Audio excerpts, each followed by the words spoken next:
Lindezas, bem-vindos ao Tato Juris, eu sou o João e vou te falar que hoje o resumo é sobre a Lei de Responsabilidade Fiscal. Então já se acomoda, fica confortável, deixe o like no vídeo, se inscreva no canal para não perder outros resumos e bora lá!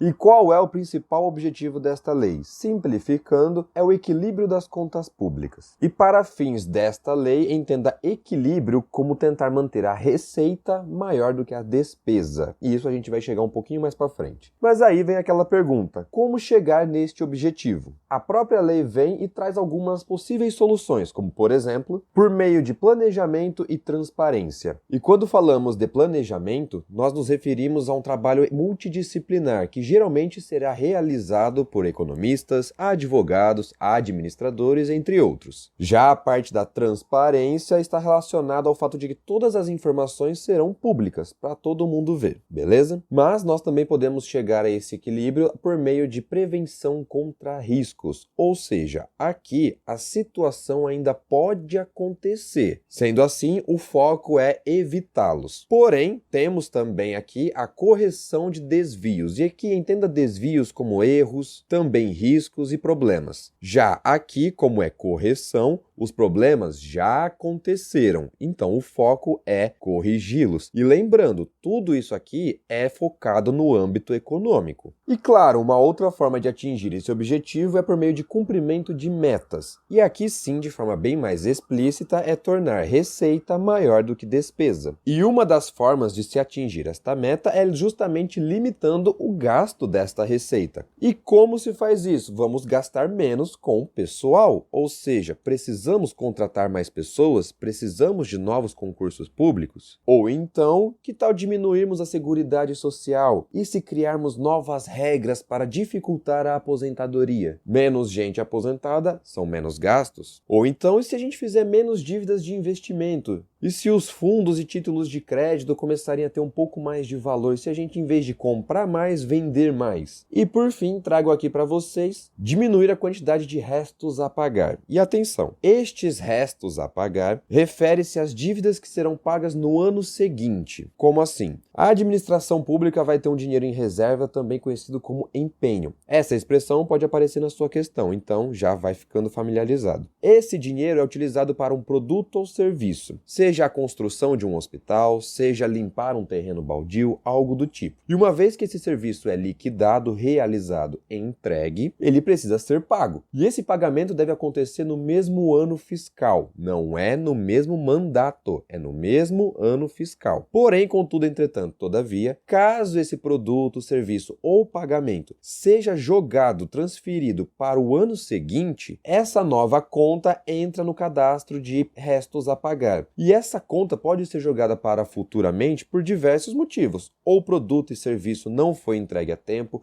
ou o dinheiro que estava reservado foi gasto com outra coisa, mas a questão é, imagina na sua casa. Se já é complicado pagar as contas daquele mês, imagine pegar uma conta e jogar para o mês seguinte. Quanto mais boletos a gente tem para pagar no mês, pior é, beleza? E tudo isso está lá tanto no artigo 1º quanto no seu parágrafo 1º da Lei de Responsabilidade Fiscal, beleza? Seguindo, quem é submetido a esta lei? Para quem essa lei se aplica? E aqui eu digo todo mundo. Todo mundo? Todo mundo. E quando eu digo todo mundo mesmo. A UDEM inteira, União, Distrito, Estados, Municípios, seus respectivos poderes executivos, legislativos, judiciário. E ali no judiciário entra também todos os tribunais de conta, Tribunal de Contas do Estado, Tribunal de Contas da União, Tribunal de Contas do município, se tiver, e em casos específicos o Ministério Público. E termina por aí? Não, eu disse que é todo mundo. Então entram aqui também os fundos, ou seja, aquela aplicação financeira tanto da União, quanto do Distrito, quanto dos municípios, ou seja, a movimentação econômica desses entes também será analisada, também será submetida a esta lei, suas autarquias e fundações e também suas empresas controladas. E aqui bastante atenção porque começa a complicar. Existe aqui para esta lei a definição de empresa controlada, que é aquela na qual o ente federativo vai ter o capital social num valor mínimo de 51%. Esse 51% pode ser de forma direta ou indireta. Porém, não basta por aí. É preciso também que haja direito ao voto. Então, é necessário os dois juntos. Portanto, caso uma empresa tenha 65, 70, 99% de capital social do ente federativo, porém esse ente não tem direito ao voto, nós não podemos dizer que essa empresa é uma empresa controlada. Da mesma forma, se essa empresa tiver 49, 50% e aí sim tiver direito ao voto, também não dá, porque a porcentagem não é um mínimo exigida, ok? Então, perceba que para a definição de empresa controlada, você vai ter que analisar voto e porcentagem de capital. Repetindo, voto e porcentagem de capital. Por que eu estou batendo nessa tecla? Porque existe também a diferença aqui com empresa dependente. Tá, e até agora parecem bem distintas. E elas são complementares. Só que a complicação está na sua definição. Empresa estatal dependente é aquela controlada, custeada pelo ente controlador. E olha a palavrinha controlada sendo repetida. Então nós temos uma empresa controlada que é um tópico e temos a empresa controlada como descrição. Tá, mas qual que é o problema disso? A sua questãozinha pode trazer lá empresa controlada pelo ente federativo. E aí aparecem as opções. E você pensa o seguinte: poxa, se no enunciado está controlada, se na alternativa tem controlada, eu vou marcar a alternativa A que tem empresa controlada. Parabéns, você acaba de errar. Por quê? Empresa controlada tem como definição voto e porcentagem. E aqui não foi falado de nada disso. Portanto, é dependente a resposta certa. Nossa, que sacanagem. É sacanagem. O próprio Tribunal de Contas da União traz a palavra controlada na definição. Olha aí, empresa estatal dependente é a empresa controlada. Então, essa palavra controlada se repete e causa confusão. Mas notem que eu deixei a palavrinha custeada em um certo destaque, tudo maiúsculo. Porque durante o exercício serão apresentadas expressões que vão trazer essa ideia de custo, de dependência financeira, de ajuda fiscal, algo do tipo. Mas fique esperto, beleza? E esse custo está relacionado a quais tipos de gastos? Com o pessoal, funcionários, com a manutenção, custos em geral, e existe também uma espécie de exceção. E ela está relacionada ao aumento acionário, aumento de porcentagem. Por exemplo, se for de 45% para 65% ou de 51% para 90%, não interessa.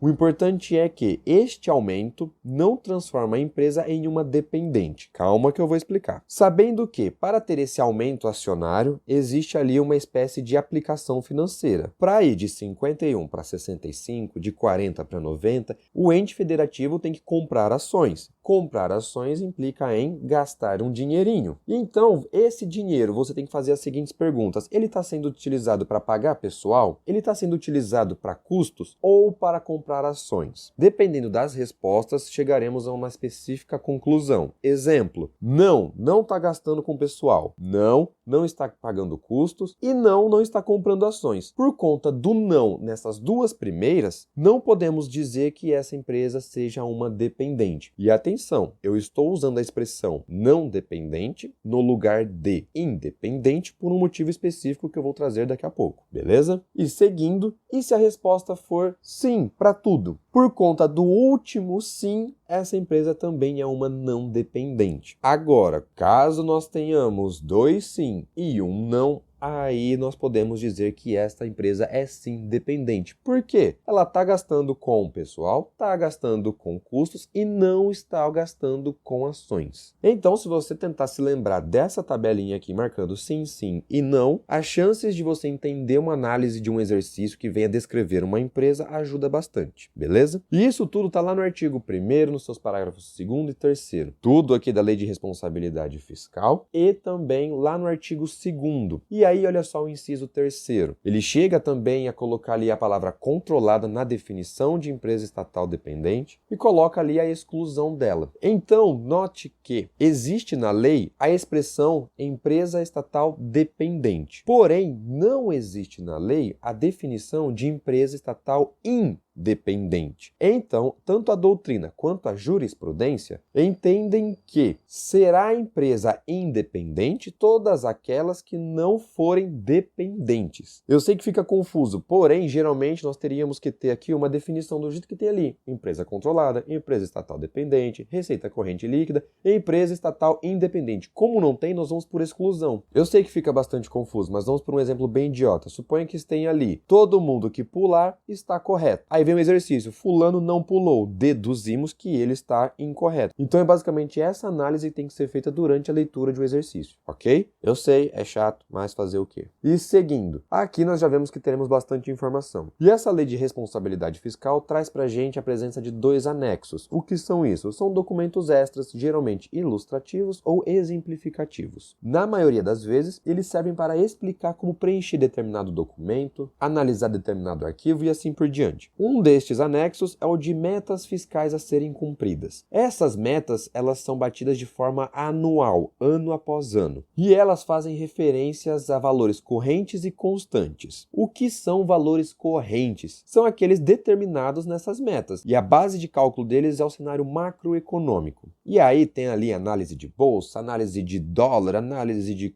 geopolítica e aí vai. Agora, já os valores constantes são esses valores correntes menos a variação que pode ter ali o poder aquisitivo da nossa moeda. Então, sobe o valor do dólar, existe especulação financeira da soja, não sei o que lá na China, e briga de um país com o outro, tá? E quanto é o valor da nossa moeda? Ela ganhou ou perdeu o valor aquisitivo? Aí faz as contas, ok? E essas metas estão relacionadas com receitas, despesas, o resultado nominal e primário e o que seriam eles. O nominal é a diferença da receita e despesa nesse exercício. É relativamente simples. Já o resultado primário vai ser o nominal menos os juros da dívida líquida. Eu confesso para vocês que essas 4 definições servem muito mais para vocês entenderem do que o artigo está falando do que necessariamente serem cobrados em provas. Por exemplo, não achei questões dando a definição de um deles e cobrando. Essa definição faz referência a valor corrente, a valor constante. Não achei isso. Porém, quando você pega para ler essas coisas, você fica lá, tá, o que é valor corrente, o que é valor constante, o que é resultado nominal. Trouxe aqui para vocês as definições para a leitura ficar mais fácil. Porém, eu não achei até agora uma justificativa que exija a memorização dessas definições, tá? Que fique bem claro. Seguindo, parte também dessas metas faz referência ao montante da dívida pública. E tudo isso aqui, ela é analisada tanto para o exercício atual, quanto estabelecida para os próximos 2 anos. Questões de metas. Em 2023, teremos aqui R$100 de caixa. Beleza. No próximo ano, 2024, queremos 200. No próximo ano, 2025, queremos 300. E no decorrer desses anos, será feita a análise. Ok, essas metas foram batidas ou não, beleza? Mas nesse anexo de metas fiscais também é trazido ali a avaliação das metas do ano anterior, que é basicamente isso. Se a gente estabeleceu 200, 300 reais para 2024, 2025, vamos analisar. Em 2024 vai ser feita a análise. Batemos a meta de 100 no ano de 2023? Sim ou não? Em 2025, batemos a meta de 2024? Sim ou não? Então é feita essa análise também. Por fim, é feito aqui a evolução do patrimônio líquido, que é basicamente isso. Tem caixa ou não? Só que aí a gente vai analisar os últimos 3 exercícios. Tem esse detalhezinho aí que pode ser uma pegadinha. E esse patrimônio líquido está aqui a sua definição, destacando a sua origem e aplicação, para saber, olha só, foi mais vantajoso isso daqui do que aquilo ali, ok? Mas isso tudo aqui foi sobre um dos anexos. O segundo é aquele de riscos fiscais. E esse aqui traz no seu escopo os passivos contingentes. O que seria isso? São todos os exemplos que vão falar assim, olha só, tem esses eventos futuros incertos que a gente não consegue controlar e por conta deles a gente não consegue garantir aqui uma demonstração financeira precisa. É basicamente isso. E agora eu trago para vocês 4 exercícios falando de todos esses temas aqui. É um resumo bem resumido porque tem muita informação em apenas 2 artigos. Mas, se você gostou dessas explicações, dessas analogias, eu posso continuar trazendo mais sobre essa lei, ok? Mas antes de chegar a essa conclusão, tente resolver aqui o exercício, pause o vídeo, tente fazer sozinho porque os comentários e anotações virão em 3, 2, 1. Aqui nós estamos falando da definição de empresa controlada. E tente lembrar daquilo que eu disse. Empresa controlada está relacionada com Voto e porcentagem. Aqui o texto traz receber doente. Receber já está dizendo que ele vai ser dependente e mais para frente está recursos financeiros, então ele é dependente dos recursos financeiros. Se não está falando de voto, se não está falando de porcentagem, não é empresa controlada. Está falando aqui, ó, depende doente. Temos a empresa estatal dependente, que é aquela que vai receber recursos para pagar pessoal, para pagar custos em geral, mas não para aumento acionário. Então, por isso, essa resposta aqui seria o gabarito errado. E como seria, por exemplo, a expressão correta? Empresa dependente. Trocando controlada por dependente, aí sim o gabarito seria correto, beleza? Segunda questão, mesma coisa, pause o vídeo, tente responder, porque os comentários e anotações virão em 3, 2, 1.